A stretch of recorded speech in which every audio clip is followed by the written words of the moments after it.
Hello students good morning. आज आम +2 second year MIL Odiyar गल्प विभाग गोटे इम्पोर्टेंट लॉन्ग क्वेश्चन डिस्कसन करवा जहाँकि सभ्य जमीदार गल्प आधार रे गोपाल चरित्र चित्रण कर। गोपाल चरित्रटी ही यही सभ्य जमीदार गल्प रे मुख्य स्थान पाई एवं गोपालर पुओ राजीव लोचन ता विषय लेखा जाइछि। तो बहुत इम्पोर्टेंट क्वेश्चन यही सभ्य जमीदार गल्पटी तो निश्चय भाव में तुम जानिथिबो। सभ्य जमीदार गल्प रे कौन अच्छी पिला माने ताकू टिके नाको आमे कहिदेबा पूर्वरु। बाबू बलराम बल गोटे बाप छउंड पिलाटी को कोलई नहीं तार ना थिला गोपाल। से गोपाल केमिति भाव रे गोपाल महापात्र हेइची बाबू बलराम बलंक विश्वास्त हेइची सत्यवादी कर्तव्यनिष्ठ से परि भाव रे तांकर विश्वस्त हेई दिने से गोपाल महापात्र परिणत हेइची एवं से बाबू बलराम बल तांकु कौन करछि गोपाल को तार विवाह मध्य कर दैछंती। गोपाल को गद्दी रे बसैछंती। ठीक अछि। तो पर तार जो पुओटे पुत्र संतान जन्म लाभ करछि राजीव लोचन तार उच्च भविष्य पाई ताको इंग्राजी शिक्षा प्राप्त करबा पाई ताको पठेछंती अन्य स्थान को। सेठा से इंग्राजी शिक्षा प्राप्त होईछि सत हेले तार चरित्र रे विलक्षण देखा देइछि से कुपथगामी हेइछि। एहा ही ए सभ्य जमीदार गल्पर सारमर्म पिला माने। तो ए गोपाल चरित्र किभली भाव रे आमर व्यासकवि फकीरमोहन सेनापति उपस्थापन करछंती याकू वर्तमान आमे देखिबा। ठीक अछि। प्रथमतः जो क्वेश्चन पढ़ुना कहीं पिला माने तमे व्यासकवि फकीरमोहन सेनापति विषय रे इंट्रोडक्शन रे लिखिबो। ठीक अछि। फकीरमोहन सेनापति थिले बहुमुखी प्रतिभार अधिकारी जड़े कथाकार कवि और प्रशासक भावे से ओडिशा रे बेस परिचित थिले। आउ मध्य तांको मुकुट विहीन कथा सम्राट भाव रे मध्य पाठक महल रे सम्मान पाइथिले। मुकुट विहीन कथा सम्राट ओडिया कथा साहित्यर जनक भावे थिले से परिचित। ओडिया कथा साहित्यर जनक फकीरमोहन सेनापति थिले असामान्य प्रतिभार अधिकारी जहाँ लेखि पाइल तमे खूब सुंदर भाव रे उपस्थापन करिवो। ओडिया होउची तमर भाषा संयोजन भाषा को तमे किभली भाव रे खूब सुंदर भावे उपस्थापन करिवो ताहा ही तमर देखा जाए ओडिया रे। ठीक अछि। तो खूब सुंदर शब्द संयोजन करिकी तमे लेखिवो। समाज जीवनर बहु अनुभूति और अभिज्ञता तांकर साहित्य समृद्ध और परिपुष्ट होइछि। देन तांकर लेखा गुड़िक तमे लेखिबो कौन कौन से लिखिछंती तांकर रचित कौन ओडिया साहित्य को समृद्ध करछि तांकर रचित अनुवाद पाठ्यपुस्तक भ्रमण वृत्तांत गल्प और उपन्यास ओडिया साहित्य को समृद्ध करछि। समाज जीवनर बहु अनुभूति या तो कहले कौन समाज जो वास्तव जीवनर अनुभूति और अभिज्ञता तांकर साहित्य समृद्ध और परिपुष्ट हेइछि। ठीक अछि। 19 शताब्दी रे ओडिशा रे देखा जाउतबा समाज जीवनर बहुविध घटना को नहीं तांकर गल्प गुड़िक गल्प मानकर रूप दैछंती। तांको गल्प रे आउ कौन कौन स्थान पाउछि ओडिशार धूली माटी मनीष वन पहाड़ को से तांकर सारस्वत सृष्टि रे प्राणवंत करी रूपायित करी पाइछंती एवं सामाजिक जीवन रे नाना अन्याय अत्याचार कषण दूषण अंधविश्वास कुसंस्कार को दूर करबा पाई मध्य से आह्वान दैछंती तांको लेखा माध्यम रे। ओके। ताहले ए जो सभ्य जमीदार गल्पटी केउठारु आछि पिला माने ए जो लॉन्ग क्वेश्चन दिया जाइछि एठारे दिया जाई नाही। आलोच्य सभ्य जमीदार गल्पटी गाल्पिकंक गल्प स्वल्प ओके गल्प स्वल्प ग्रंथरु आसीछि। ठीक अछि। याकू तुम निश्चित भाव रे लेखिबो। सभ्य जमीदार गल्प रे गाल्पिक चित्रण करथिबा गोपाल चरित्र एक वास्तव चरित्र अटे। वास्तव चरित्र जो चरित्रर दुर्भाग्य सहित सौभाग्यर समन्वय घटिछि सेही चरित्र रो गुण गुड़िक कौन थिला गोपाल चरित्र से थिला कर्तव्यनिष्ठ सत्यवादी विश्वस्त विचारशील और उच्चाभिलाषी। एई सब गुण रे मंडित हेई गोपाल चरित्रटी को यथार्थ रूपे फकीरमोहन सेनापति चित्रण करछंती। तापरे से विषय लिखा 10-12 वर्षर छेउंड गोपाल को बाबू बलराम बल दयारु कलिकता यात्रा करिछि। किए गोपाल कौन कर बाबू बलराम बल दयारु कलिकता यात्रा करिछि।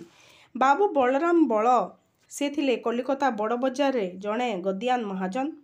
से उत्कलर समस्त बेपारी दंडीदार थिले। लक्ष लक्ष टंकार तांकर बेपार थिला।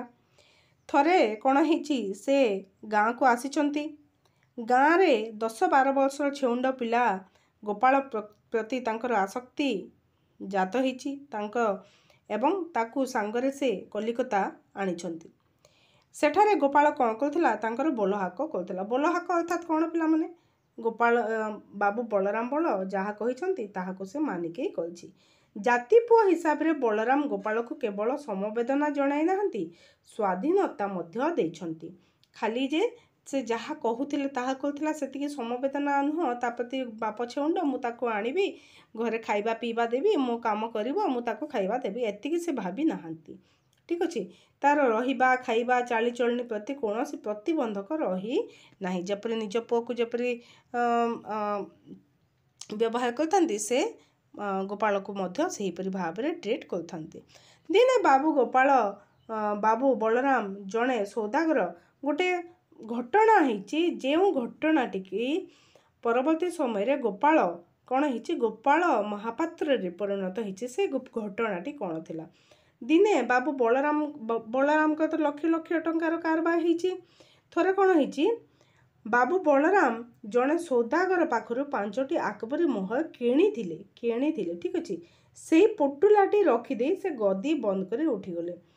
अर्थात से ताको उचित स्थान रे से आकबरी मोहर थिबा पुटुलाटी को उचित स्थान रे रखी नाहांती एवं गदी बंद कर से उठी जाइछंती। गोपाल तही आर दिन से पोटलाटी धरी बाबू को देबाको धाइला, किंतु बाबू को से पाइला नहीं। एवं कौन करछि से जो ठारे बसी थांती, जो गदी रे बसी थांती से पलंकर तकिया तले से थोई देइछि।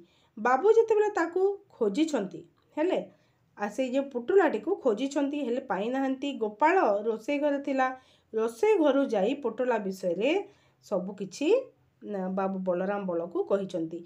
सेथिरे बाबू बलराम बल देखिछंती जे अरे पिलाटी केवल मोर बोलहाक करूनी, से अत्यंत विश्वस्त।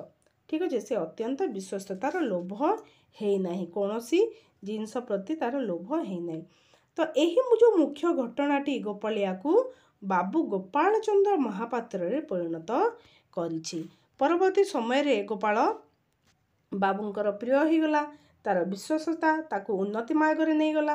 तार कर्तव्य निष्ठता बल रे बाबूंक भोजन बेले से निजर कर्तव्य निष्ठता बल रे कौन बाबूंक भोजन समय रे अबखुरा जल देवा पूर्व कौन आम जहाँ को खाइबा को देथाउ प्रथमे जल देथाउ, तो सेज पारिबा इत्यादि सब कार्य से बाबूंकर हृदय रु करुथिला। ठीक अच्छे। एवं बाबूंकर हृदय जीति पारिछि। ठीक अच्छे। बाबू बलराम बलंक स्नेह सहित गोपाल गदी रे अन्य मानक सम्मान पाइला। बाबू बलराम बल कौन कर परवर्ती समय रे गोपाल को गदी रे बसैछंती एवं सम्मान से पाइछि। थरे एकदा कौन होइछि रोषैया ब्राह्मणर अनुपस्थिति। ब्राह्मण रोषेई करथिला तांका घरे, तो रोषैया अनुपस्थित थिला एवं तांकर अनुपस्थित समय रे गोपाल खूब सुंदर भावे सुस्वाद खाइबा रांधी तांको खुआई थिला। यह मध्य तांकर हृदय जिणी पाइथिला। एहीपरि भाव से तांकर हृदय ए जो चित्र यह जो घटना गुड़िक दिखाई से कहीं दिखाई गोपाल किभली भाव में बाबू बलराम बलंकर विश्वसनीय होइछि। केवल मिछ विश्वसनीय नुह, से निजर कर्तव्यनिष्ठ सत्यवादी गुण फल तांकर विश्वस्त होइछि। बापछुंड गोपाल गदी रे बाबू गोपाल महापात्र भावे परिचित होइछि, सम्मान पाइछि। बलराम बाबू गोपाल प्रति अत्यंत संतुष्ट होई बलराम बाबूंक अनुग्रह गोपाल घर पाइला। घर तोली देइछंती निजे बलराम बल। विवाह आदि मंगल कार्य मध्य करछंती। विवाह संपन्न करिले ओ तालुक मध्य केणी देइछंती। ଏବଂ ନିଜର ଜୀବନକୁ ଭିନ୍ନ ଭିନ୍ନ ରୂପ ଦେଲା। ମାଲ କିଣାବିକା ଓ ଅନ୍ୟାନ୍ୟ କାର୍ଯ୍ୟରେ ସେ ନିଜର ଦକ୍ଷତା ପ୍ରଦର୍ଶନ କଲା। କିଏ? ଗୋପାଳ। ସେ ଆଉ ଗୋପାଳ ନୁହେଁ, ସାନ ବାବୁ ନାମରେ ନାମିତ ହୋଇ ଗଦିର ମର୍ଯ୍ୟାଦା ବଢ଼ାଇଲା। ଠିକ୍ ଅଛି, ବାବୁ ବଳରାମ ଗଦିରେ ବସିଥିଲେ, ବର୍ତ୍ତମାନ ଗୋପାଳ ଗଦିର ମର୍ଯ୍ୟାଦା ବଢ଼େଇଛି। ଏହିପରି ଭାବରେ ଗୋପାଳ ଏକ ବାସ୍ତବ ଚରିତ୍ର ଚିତ୍ରଣ କରିଛନ୍ତି କିଏ? ବ୍ୟାସକବି ଫକୀରମୋହନ ସେନାପତି। খুব সুন্দর ভাবে তুমি সভ্য জমিদার নামকরণ গল্পর নামকরণর সার্থকতা প্রতিপাদন কর কহিলে আউ টিকিয়ে নাক তুমি এথিরে রাজীব লোচন পুଅ রাজীব লোচন কিপরি কুপথগামী ହେଇଛି ତାହାକୁ ଆଉ ଦୁଇଟି ପାରାଗ୍ରାଫ ତମେ ଏଡ୍ କରିବ। କ'ଣ ଲେଖିବ? एकमात्र सन्तान तांकर आजीव अवधान पाखरे पाठ पढ़ा बेले दुष्टामी कला, से कलिकता नहीं गले। सेठारे से इंग्राजी पढ़िला। पाठ पढ़ा प्रति तार आदौ निष्ठा रहिला नहीं। घटनाक्रमे कौन है? सन्निपात रोगरे गोपालंकर मृत्यु होईछि। बाबू बलराम सत चेष्टा करी राजीव को भविष्यत गढ़ी पारे नहीं। से ताकू पुणी गाँव को नहीं आसीतिले। गाँव को आसी राजीव इंग्राजी शिक्षार कुप्रभाव नाना मंद कार्यमान करिछि। तो यहीपरि भाव में तुम आउ टिके नाक लिखिब तार नामकरण सार्थकता किभली भाव जे सभ्य जमीदार गल्परे गाल्पिक नव्य सभ्य इंग्राजी शिक्षा लाभ करथिबा ओ सभ्य बोलाउथुबा जमीदार राजीव लोचन जीवनर एक नकारात्मक दिग को वास्तव रूपे प्रतिपादन करिसंती। भाबुची दुईटी क्वेश्चन तुम आंसर पाई भिडियोटी भल लगी तुम लाइक टे कर पिलामाने चैनल टी जे प्रथम थर देखुच से सब्सक्राइब कर एवं बेल आइकन टी प्रेस करने भूल ना। ठीक अच्छे पिलामाने वर्तमान रही। धन्यवाद। जय माता दी।